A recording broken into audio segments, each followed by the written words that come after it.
Olá, pessoal. Bom dia então a todos aí. Vamos então iniciando a aula aí, pessoal. Então, iniciar a aula aí, turma.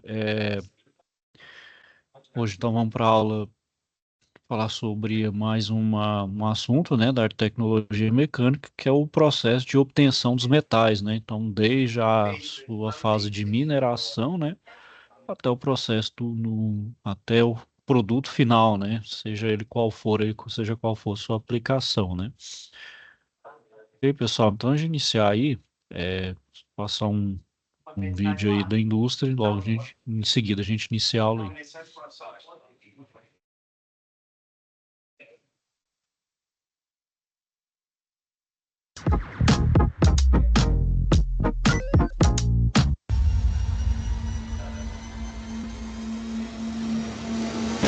O Grupo Salo, ele tem mais de 25 anos de mercado, né? Ele representa hoje uma das maiores marcas de moda masculina do país. Tudo começou com um sonho, né? Que era um sonho de crescimento, né? No início, tudo começou com uma marca só, que era a Salo, né? Então hoje nós somos referência hoje quando se trata principalmente de roupa masculina. Hoje nós somos 4 marcas. Nós temos a Salo Júnior, nós temos a Balada Jeans, e a Muchacha faz parte hoje do nosso grupo Salo.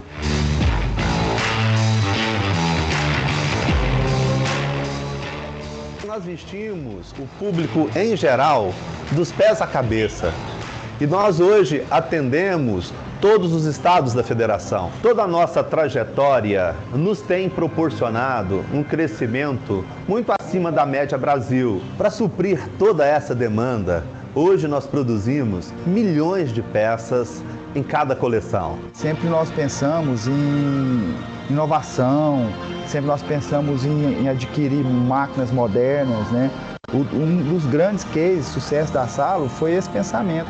E o nosso maior acerto foi saber colocar pessoas certas no lugar certo. Os nossos produtos da linha Fashion, eles levam em média 45 dias para serem produzidos e passam no mínimo na mão de 20 pessoas. E isso que enriquece o nosso produto.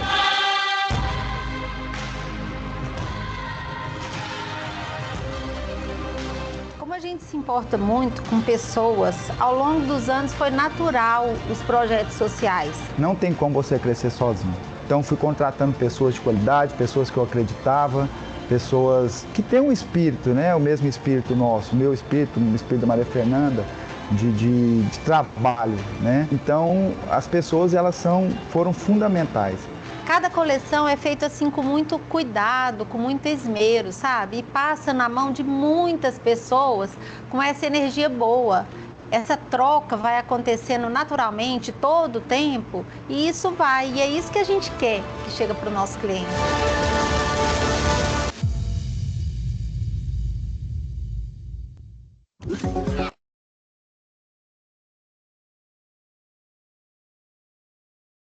Então, olá, pessoal.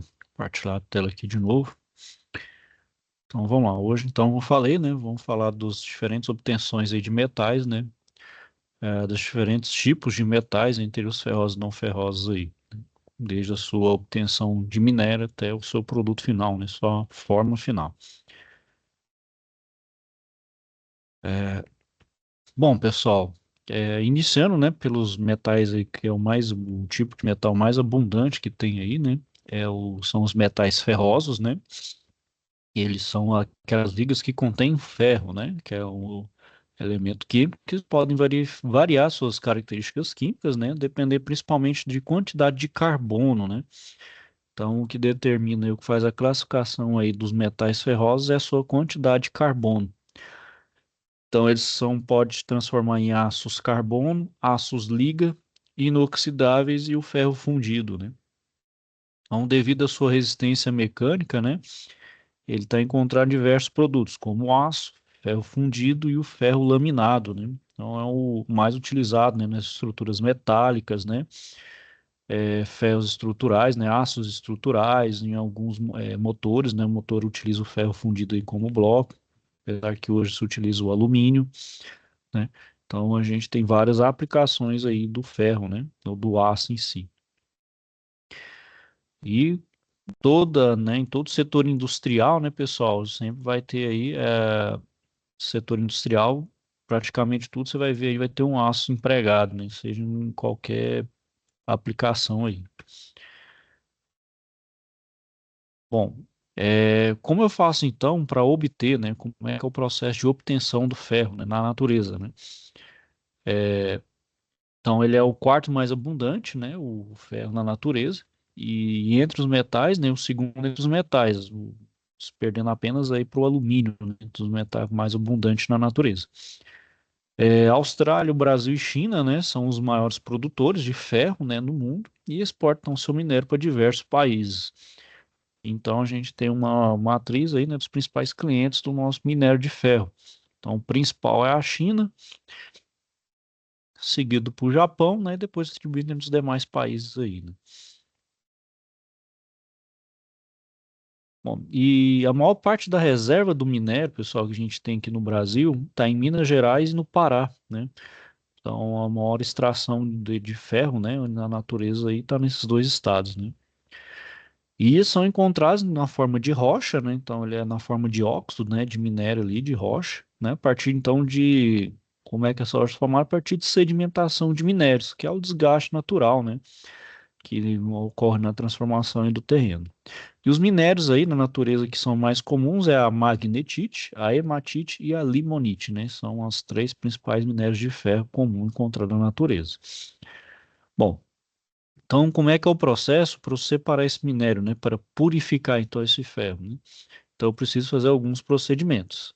Então, esse procedimento a gente chama de beneficiamento do meu metal, né? O que que é esse beneficiamento? É a aplicação de energia externa para obter o ferro com a maior pureza possível, né? Então, é passar por alguns processos físicos, químicos, né, para poder obter a pureza, né? Retirar as impurezas e tornar o meu ferro puro, né?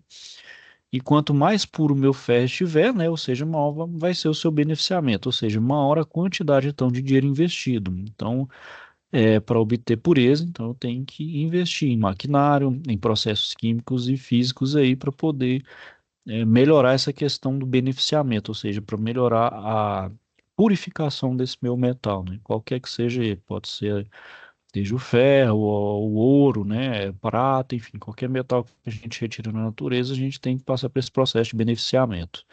E o beneficiamento, ele tem uma relação, então, com a pureza, né? Então, quanto maior o beneficiamento, mais a quantidade para poder, então, ter uma pureza, um nível de pureza maior no final do processo, né?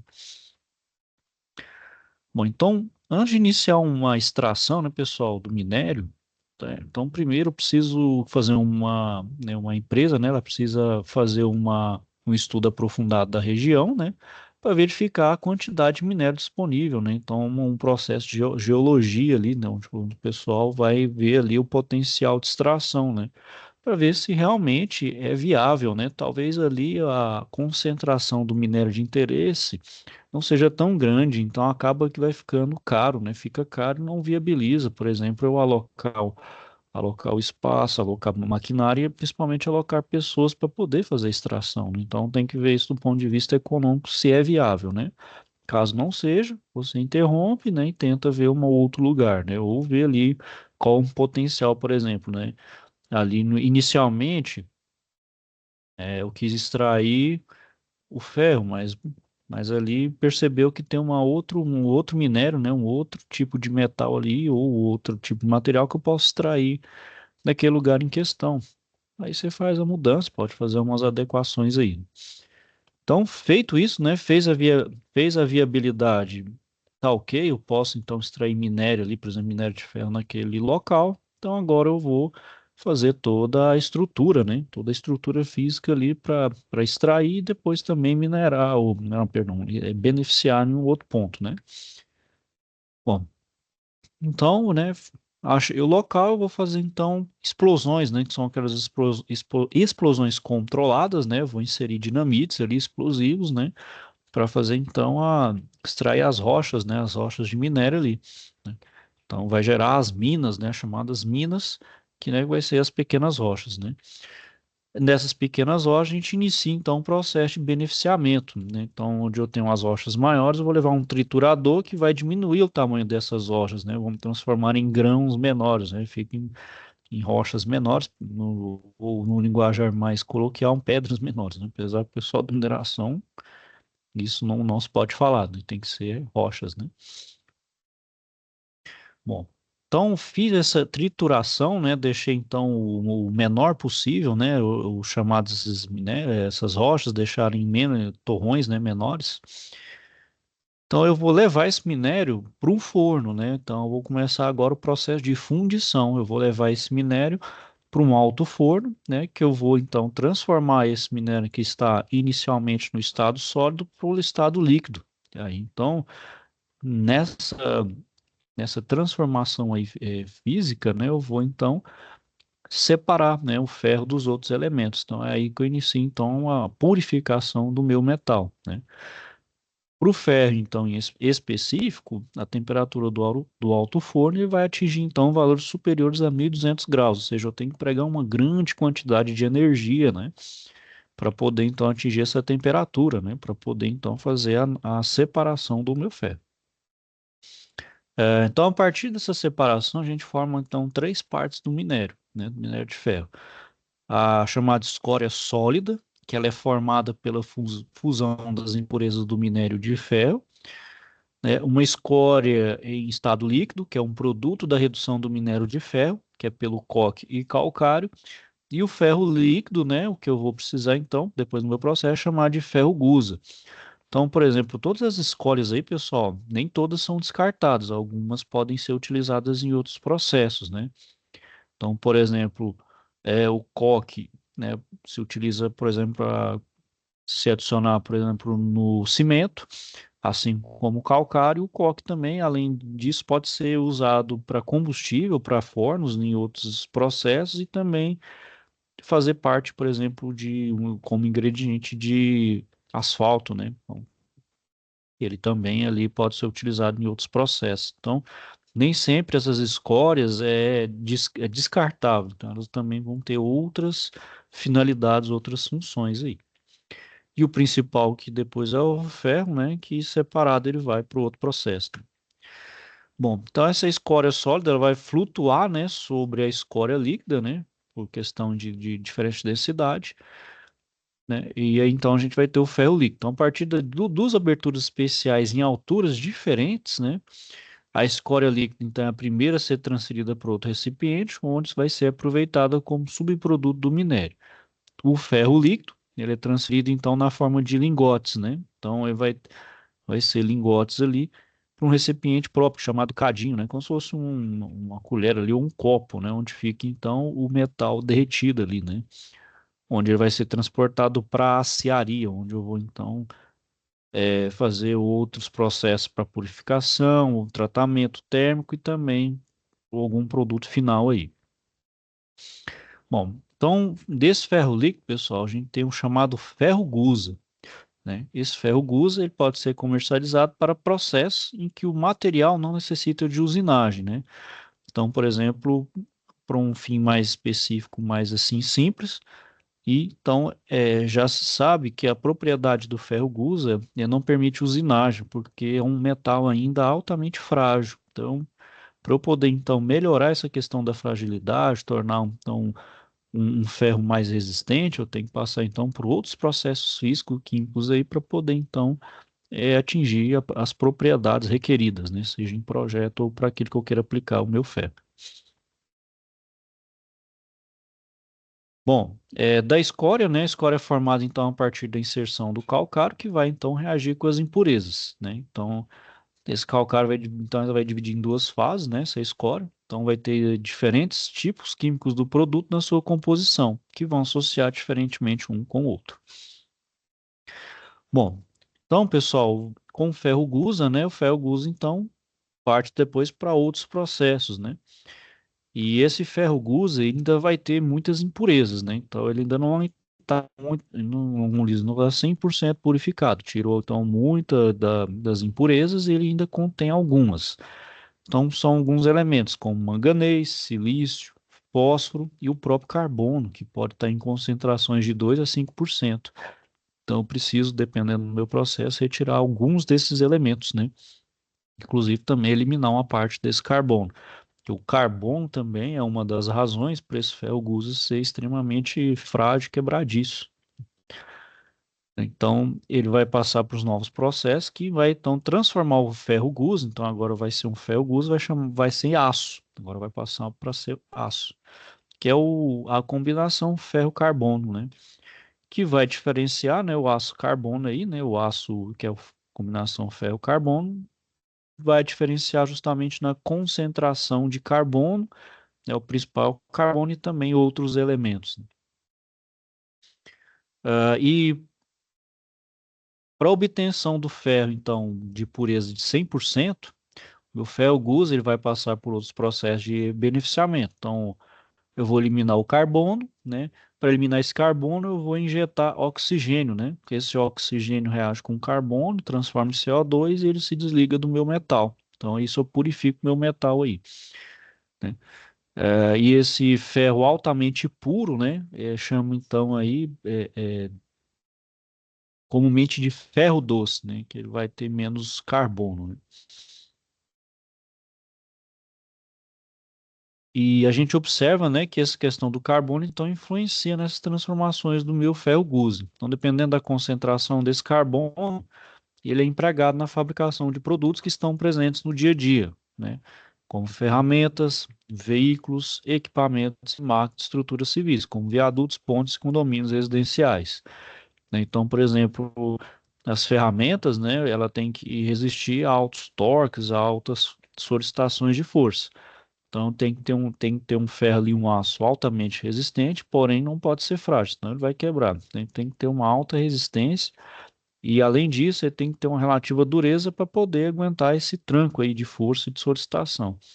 Então eu tiro parte desse carbono, né, para tirar então essa forma quebradiça e coloco outros elementos como cromo, vanádio, tungstênio, outros metais ali para poder adquirir as propriedades aí de ferramentas, né? Nos veículos, né, na parte estrutural do meu veículo, vou ter aços com maior concentração de carbono, outros com nem tanto, vai variar dependendo ali, né?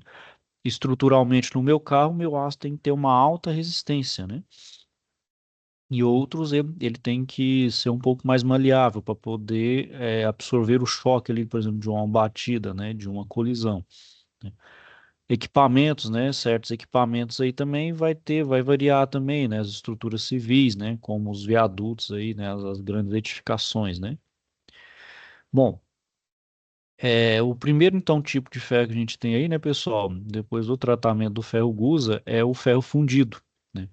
Então o ferro fundido é quando eu reduzo então um percentual de carbono do meu ferro gusa, né? Diminui um pouco ali. Ele é um dos mais utilizados na indústria, né? Possui sua composição ferro, silício e carbono, né? No mercado a gente vai ter diversos tipos, né, desse ferro fundido, diferenciando então a partir da concentração de elementos químicos, né, que está presente nessa sua composição. Bom, a gente tem ali por exemplo, o ferro fundido nodular, o branco, o cinzento, né, alguns aí exemplos, né, são alguns exemplos de ferro fundido, né. Então a gente tem aí, né, na tabela aqui o ferro dúctil, que é o elemento que apresenta maior porcentagem de carbono, né. E então, sendo assim, né, considerado um elemento de alta dureza, por isso de baixa ductilidade, né? Então ele vai ter uma alta dureza, porém ele vai ter uma pouca resistência a impactos, né? Sendo, vamos dizer assim, fragilizado nessa parte de impactos, mas em certas características ele é bem utilizado. Por exemplo, no bloco de motores, nos motores mais antigos, o bloco era utilizado com ferro fundido. O ferro fundido ele não é muito bom para tração, ele não consegue ser bom para tracionar, ser tracionado, né? Porém, ele aguenta altas taxas de compressão, que é por exemplo, que o motor ali aguenta, né? Grandes forças ali na energia ali, por exemplo, do pistão, né? Da explosão ali do motor, do virabrequim, né? Então ele consegue ter uma resistência nisso. Porém, para tração não é bom. Então, por exemplo, eu não vou utilizar um ferro fundido, por exemplo, em pontes, né? Ou em lugares ali que passam, que exige muito de tração, porque o ferro fundido ele não tem grande resistência, por exemplo, à tração, né? Bom, o que que vem a ser a ductilidade, né? Ela é uma propriedade mecânica, ela é uma característica dos materiais em se deformar, né, na presença de uma força externa, porém sem que ocorra o seu rompimento, né? Os laços que também tem, por exemplo, na estrutura do carro ali, ele tem que ter essa alta ductilidade, porque ele tem que absorver o impacto, ele não pode ser quebradiço, né? Os carros antigos, que- os aços eram mais quebradiços do que os aços dos carros de hoje, né? Que eles estão mais bem trabalhados, têm uma melhor resistência hoje do que antigamente. Bom, então o ferro, né? O ferro dúctil, ele é facilmente quebrado, então na presença de uma força externa. Como eu falei, ele é frágil nessa questão da ductilidade, né? Então aqui, pessoal, a gente tem os diferentes tipos de é, ferro fundido. Então a gente tem o cinzento, com a concentração de carbono, 2,64%, de silício, manganês, fósforo e enxofre. A gente tem o ferro fundido grafite compactado, o dúctil, o branco e o maleável. Então, cada um vai ter uma aplicação e características aí próprias, né? Devido, então, a essas diferentes concentrações, né? De carbono, silício, manganês, fósforo e enxofre.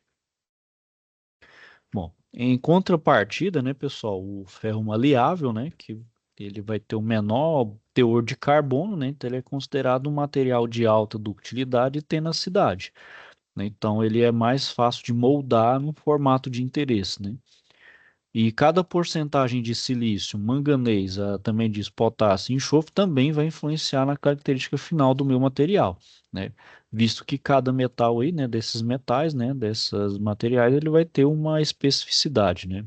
Ele vai dar uma característica então no meu ferro fundido. Bom, depois que você retira então mais um tanto de carbono, pessoal, então passa de ferro fundido agora para os aços, né? E ele é produzido também pela fusão de sucata, refino do ferro gusa, né? Então são uma das formas de obter, e por redução direta do minério, né? Você pode, não precisa passar necessariamente pelo intermediário que é o ferro gusa. Pode já pegar o minério e já transformar direto em aço, né? Dependendo aí da aplicação. A gente tem os diferentes tipos de aço sendo comercializados, então, tanto no Brasil quanto no mundo.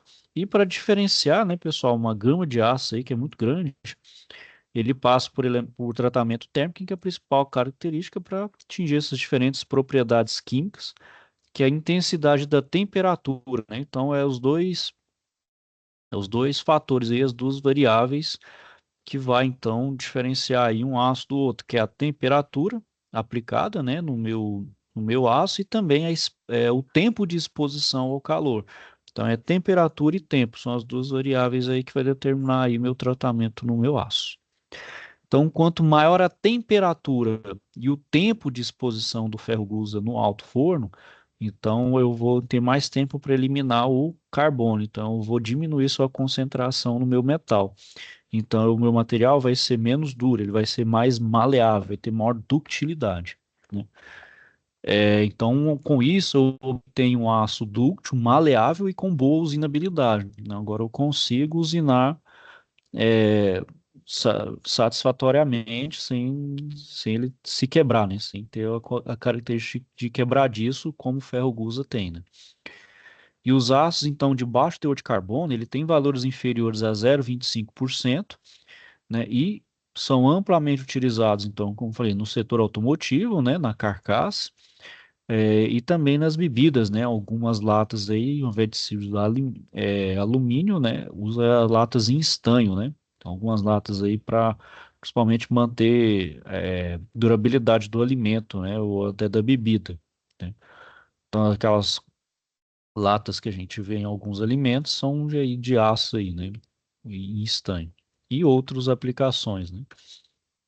Bom, Então, pessoal, vai ter então os diferentes tipos de aço, que é de alto, baixo e médio teor de carbono. Esses de médio, então, vão ter entre 0,25 e 0,6% de carbono. Eles vão se caracterizar por ter uma boa resistência mecânica, né, a abrasão, né, e também uma boa tenacidade. O que que é a resistência mecânica? É a capacidade, então, do meu material resistir a esforços físicos, né, como choques e impactos. Ele consegue manter ali suas características mesmo com um grande número de choques e de impactos. Resistência à abrasão, né? Então, é a propriedade que o material tem de desgastar o outro devido a movimentos ciclos, né? Então, principalmente de atrito, né? Então, isso a gente observa em motores, em equipamentos ali que tem engrenagens que então se tem uma grande incidência de atrito, né, entre um material e outro. E um material então que possui boa resistência à abrasão, ele também é considerado um material aí de alta dureza, né?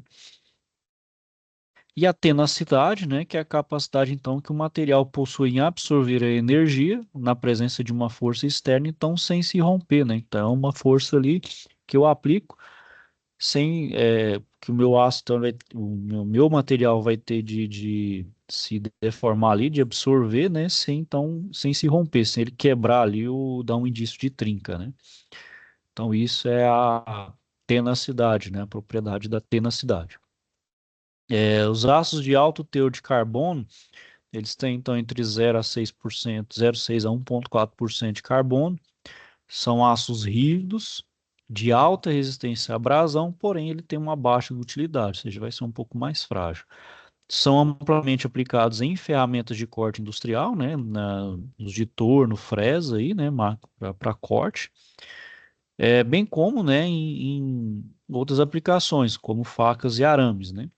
E também a gente vai ver isso em engrenagens e mola. Nas engrenagens, pessoal, a gente não, por exemplo, a gente pode colocar um aço com relativo alto teor aqui no corpo, né? Uma vez que aqui não é onde não ocorre as maiores concentrações de força, né? Você pode colocar então tanto de um aço com menor teor de carbono aqui e fazer então uma aplicação de alto mais carbono desse meu ácido de engrenagem nos dentes, que os dentes são onde tem a maior incidência de força. Então, quando eu engreno um dente no outro ali, aquela região aqui que tem no engrenamento, onde tem maior solicitação de força. Então, ali eu tenho que ter uma alta resistência. O meu aço ali, ele não pode deformar. Se deformar, ele vai perder, ele não vai transmitir a força corretamente. E, além disso, vai deformar o dente da minha engrenagem, vai perder ali sua função, vai perder rendimento. Então, para isso, eu faço então um tratamento que a gente chama de cementação. Cementação é adicionar então carbono nessa região aqui de maior criticidade da minha engrenagem, que é nos dentes, onde realmente tem a maior incidência de força e tensão ali. Então ali eu preciso de uma alta dureza, né? Vai ficar um pouco mais frágil, sim, mas é ali justamente que eu preciso de uma maior concentração para o meu aço ser mais duro possível, para ele não se deformar. Então vai depender muito da minha aplicação. Eu vou precisar de um aço que seja, vamos dizer assim, que não se deforme tanto e outro que vai precisar se deformar, né? Ele vai ter que receber mais choque, não pode se romper facilmente. Então tudo depende da minha aplicação. Por isso que então tem essa ampla aplicação dos aços aí. Bom, na indústria, pessoal, os metais ferrosos, então, são utilizados desde as ferramentas manuais, como alicate, chave de fenda, né? E máquinas pesadas, por exemplo, trocador de calor, caldeiras, né? Caldeiros, vasos de pressão aí, são geralmente aços aí especiais, né? Dependendo da minha aplicação, né? Se for alimento, eu utilizo um ácido oxidável. E, por exemplo, a caldeira eu preciso de um aço com uma certa espessura, uma certa especificação aí, porque caldeira eu lido com pressão, alto vapor, alta pressão e temperatura. Então é um equipamento crítico, né? Então ele tem que ser altamente resistente, né, ao vapor que circula ali dentro, principalmente a pressão que ele vai estar sendo submetido. Além disso, né, pessoal, além da aplicabilidade industrial, a gente também tem um setor eletrônico, né, também o naval, o petrolífero, né, o alimentício, entre outros. No setor alimentício, né, a gente precisa utilizar o aço inoxidável, né, porque o aço comum, ele tende a se oxidar, né, então aquela oxidação ali tem presença de micro-organismos. Se entrar em contato com o alimento ali, você pode contaminar. Aí você pode contaminar ali numa indústria lotes e lotes de alimento e devia ter um grande prejuízo. Então, geralmente, na indústria, né? Geralmente, não, na indústria, até por questão de lei e de norma, toda, todo o processo ali, né? Todos os equipamentos têm que ser com aço inoxidável. Ele é um aço muito mais caro, porém, ele é exigido. Porque o aço inoxidável, ele evita justamente esses pontos de oxidação ali. Quer dizer que ele é eterno, inoxidável, que ele nunca vai oxidar? Não necessariamente. Tem que ter os devidos cuidados, né? E fazer alguns tratamentos, algumas trocas, dependendo aí da frequência. Mas na indústria alimentícia a gente sempre utiliza aço inoxidável, né? Então, todo qualquer equipamento aí que bombeia, vai desde um bombeamento até um grande tanque ali de reação química, até de armazenamento, por tubulações de transporte ali, tudo tem que ser por aço inoxidável, né? Bom, a bomba, né, pessoal, também é outro elemento extremamente presente na indústria, né? Ela é fabricada, né, em aço inoxidável. Então, por ser um elemento resistente à corrosão, né? Então, ele elimina ao máximo o risco de contaminação de alimento ou bebida, né, com algum metal oxidado. E outra coisa a ser observada, né, pessoal, com relação na produção dos metais ferrosos, com relação aos impactos ambientais, né? E então, pensar muito, né, antes de fazer extração, fazendo extrações de forma desordenada, né? Uma forma é reutilizar, né? Então, alguns metais de lugares aí que estão sendo, por exemplo, grandes edificações que vão ser demolidas ali, que tem uma grande quantidade de aço, você pode pegar e reutilizá-lo, né? Então, reciclar, né? O tanto quanto possível, para evitar então a extração, né? Até porque os recursos não são infinitos, né? Eles vão exaurir. No momento ali não vai ter mais de onde se tirar, né? Então, pensar bem nessa questão dos impactos ambientais e também extrair minério, de uma certa forma ali, traz impacto ambiental, né? Infelizmente, não tem como fazer uma extração que pode fazer ambientalmente responsável, sim, porém ainda vai trazer algum impacto ambiental de alguma forma. É, né, também, né, na questão do processamento aí, né, de produção de peças, máquinas, equipamentos, né, também gera esses resíduos, né, tanto sólidos quanto líquidos também, então tudo tem que ser ou reaproveitado ou ser devidamente tratado, né, para não ter também impacto ambiental, somente no tratamento da água, né, e também de particulados sólidos e também gasosos que vão para a atmosfera. Tem que ser tratado, se puder ser tratado, for reutilizado ou reciclado, ser tratado aí o tanto quanto possível, né? Bom, e os dos metais ferrosos a gente tem os chamados não ferrosos, né? Então é aquele que não tem ferro na sua composição química, né? Então, dentre esses metais, a gente tem o cobre, o alumínio, os latões, a liga cobre-níquel, níquel e suas ligas, o metal monel, o chumbo e o titânio, né? Bom, o cobre e o tungstênio, né, estão presentes na construção de várias ferramentas, né? Então, tem tanto na parte química, metalúrgica e siderúrgica, a petrolífera alimentícia e outras, né? Por exemplo, o trocador de calor, né? O trocador de calor pode ser fabricada em cobre, né? Que o cobre ele tem essa característica de ser um bom condutor, além de eletricidade, de calor também.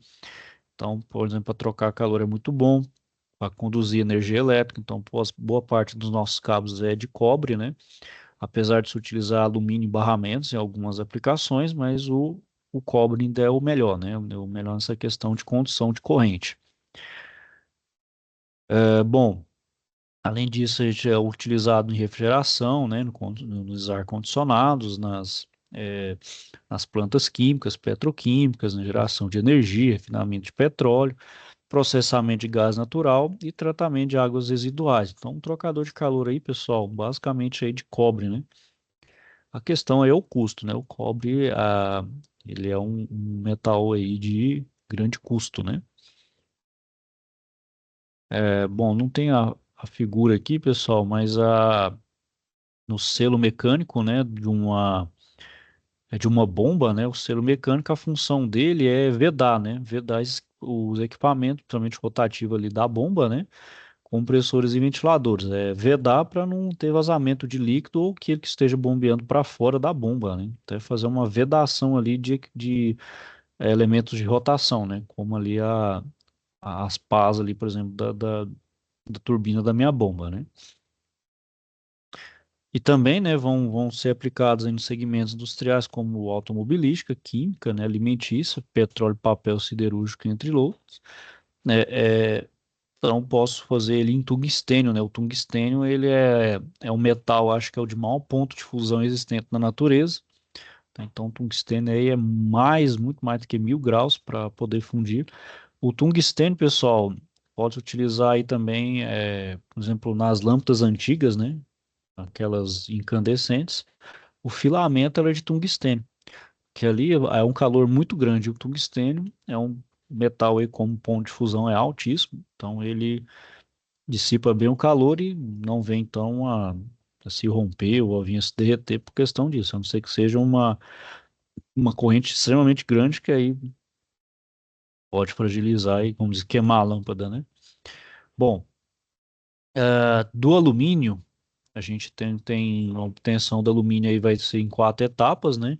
Então, primeiro eu vou extrair o seu minério, que é a bauxita, né? Ele é oriundo de decomposição de rochas alcalinas, né? Formando então os compostos de argila. E a bauxita, então, ele é o principal minério para a obtenção do alumínio. Então, isso acontece, né, com as retroescavadeiras que vai realizar esse trabalho, né? Vai extrair o minério, né? Que é a bauxita. Extraída a bauxita, agora eu vou obter a minha alumina hidratada. Então, após a extração, a bauxita então ela é encaminhada a um recipiente contendo soda cáustica, né, que gera então, né, faz essa mistura, gera uma pasta. Essa pasta então vai ser aquecida e eu vou adicionar então uma nova quantidade de soda cáustica para desfazer ainda mais o minério em líquido pastoso e eliminar então uma sílica que estiver presente ali.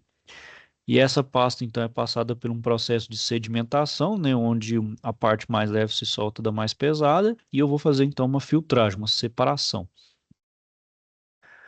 Feita essa separação, eu vou fazer a obtenção do alumínio. Então, essa alumina hidratada, ela é encaminhada a um forno eletrolítico, né, para um banho químico à base de fluoretos. Então, no momento que essa corrente elétrica passa, então, o oxigênio que estava fortemente ligado ao alumínio, né, então agora é o processo de tirar o óxido, né? De tirar o oxigênio do alumínio. Então eu retiro esse oxigênio, onde ele vai ser separado e eliminado, ficando então apenas o alumínio. Né? Então agora eu tenho o alumínio fundido e eu posso ser utilizado na fabricação de tarugos, chapas, lingotes, o que quer que seja que eu venha aplicar o meu alumínio, né? Bom, então como é que acontece essa eletrólise aí, né? Pra obtenção do alumínio? Então na eletrólise ígnea, a substância iônica, né, ela vai estar no estado líquido, né, ou seja, sem a presença de água. A palavra ígneo, né, vem do latim ignus, que é ardente, inflamado, então precisa ali de energia. Então aqui eu tenho um processo de eletrólise, então eu uso um recipiente que é chamado de cuba ou célula eletrolítica. Então eu coloco 2 eletrodos por onde passarão a corrente elétrica.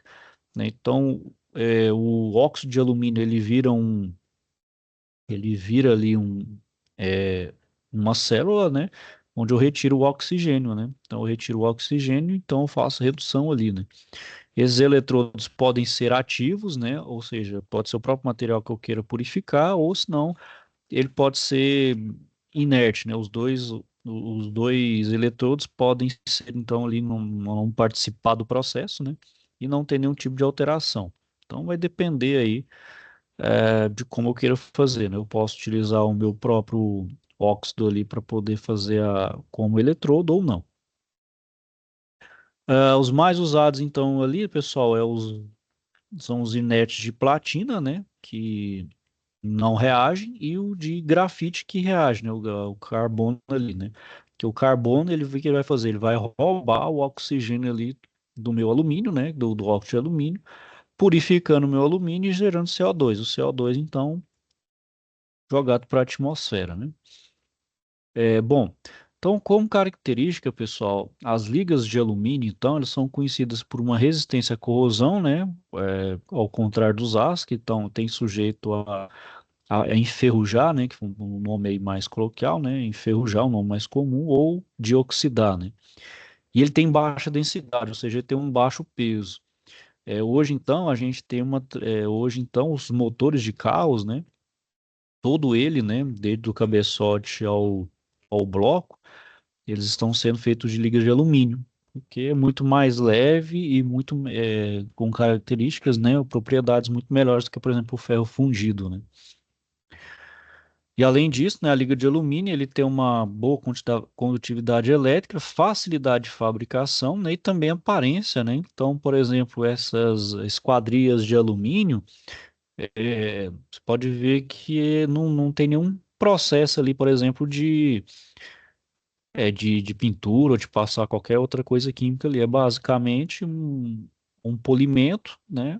E só, e mais nada ali, e já tem minha estrutura de alumínio ali, já bonita, já brilhante, sem nenhum problema. No máximo ali um polimento para deixar ela com superfície mais brilhante. Então, ao contrário do aço, né, do ferro ali, que ele não tem uma aparência muito boa, eu tenho que passar por uns procedimentos, como vamos lixar, pintar, passar a base ali, tinta, né, e, enfim, tem então que fazer toda uma aparência ali para tornar o meu metal mais atrativo, né? E o alumínio eu dispenso muito desses processos, né? Ok, pessoal? Alguém aí tem alguma dúvida aí, questionamento?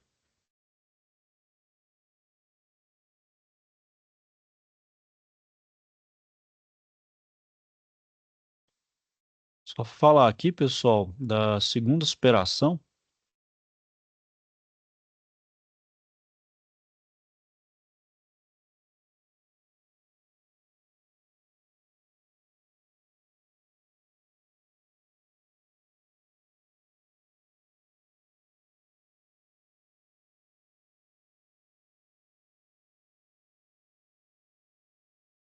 Bom, pessoal, então, o que que vocês vão fazer aqui nessa segunda superação? Também é bem simples, pessoal. O que que vocês vão responder? Quais são as vantagens e desvantagens entre os metais ferrosos e não ferrosos? Para utilizar o que eu falei aqui na aula hoje, ou utilizar do livro, né? E informar o tipo de tratamento térmico aplicado após processo de soldagem, né? Então, qual que é um tipo de tratamento térmico que eu aplico após um processo de soldagem? Pode estar utilizando o livro também, se quiser estar pesquisando também na internet, fique à vontade também, ok, pessoal? Basicamente, responder esses duas perguntinhas aí e fazer entregas, certo? Alguém tem alguma dúvida aí, questionamento?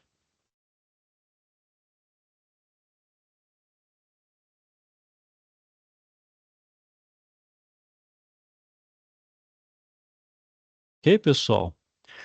Então, não tenham dúvidas aí, turma. Eu vou finalizando aqui por hoje. Bom, se tiverem alguma dúvida, então, questionamento aí, não deixe procurar, tá bom, pessoal? Então é isso aí. Eu vou desejar a vocês aí, então um bom dia, ok? Fiquem então todos com Deus e até a próxima.